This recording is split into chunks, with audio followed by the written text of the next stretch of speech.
Well, the seventh season of the Women's Big Bash League is underway, and there's been plenty of excitement already. Some close games, a couple of cakewalks, and a few surprises as well.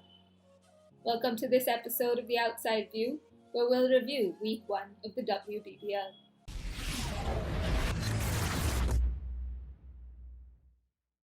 Straight away, let's talk about the standouts of the week. You can't talk about the first week of the WBBL without talking about the standard of fielding and catching. Viewers have been treated to some amazing catches. And surprise, surprise, the tournament was kicked off with a direct hit by Indian superstar Shefali Verma. And then it seemed after that standards only rose. Bridget Patterson and Madeleine Penna took a couple of screamers. Then there was Radha Yadav, Richa Ghosh, Alana King, Annabelle Sutherland, Molly Strano, Taylor Volemic. I've almost lost count of the number of incredible catches taken so far. And it feels like if we continue at this rate, that screamer taken by Courtney Webb last season that was crowned the best catch of the WBBL so far, I feel like it's probably going to be knocked off its perch. Up next, let's talk about the best match of the week. And it feels like there's only one contender for this. It would be hard to look past the encounter between the Brisbane Heat and Perth Scorchers that happened on Tuesday, October 19th. It was a match that saw the Scorchers prevail in a super over. It was a game that they probably shouldn't have won. They huffed and puffed their way to 137 for 7 on the back of a Beth Mooney 40. And the target didn't look big enough when Grace Harris came out and tonked 41 off just 27 balls. But thanks to some smart bowling from the spinners, Lily Mills and Alana King of the Scorchers, they picked up 5 wickets between themselves. And then Brisbane Heat just seemed to self-destruct. Perth Scorchers fought their way back and they forced a tie. And in the WBBL, when there's a super over, there can really only be one winner. Sophie Devine, the Scorchers captain, came out and smoked 2 sixes to seal the win. Speaking of captains and leading from the front, it takes us nicely into our next segment, that's the top performer of the week. And in contention for this are 2 captains. One, we've been talking about her all summer, and it feels like we probably won't stop this entire tournament. The summer of Tahlia McGrath continues.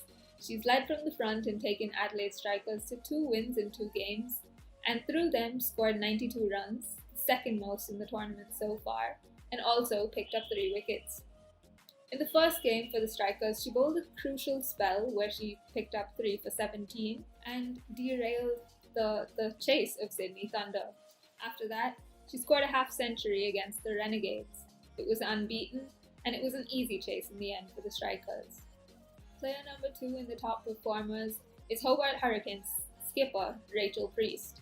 She scored the first 100 of WBBL07. It was a smashing century against the Melbourne Stars, a 68-ball knock that saw her smash 7 sixes, and she seemed to be playing on another surface completely because none of the other batters found their timing. It was an incredible display of power hitting, and her knock gave the Hurricanes, fittingly, their first win of the tournament. Let's take a look at the points table now, and as you can see, Adelaide Strikers are at the top with 2 wins in 2 games, followed by Sydney Sixers, who also have 4 points.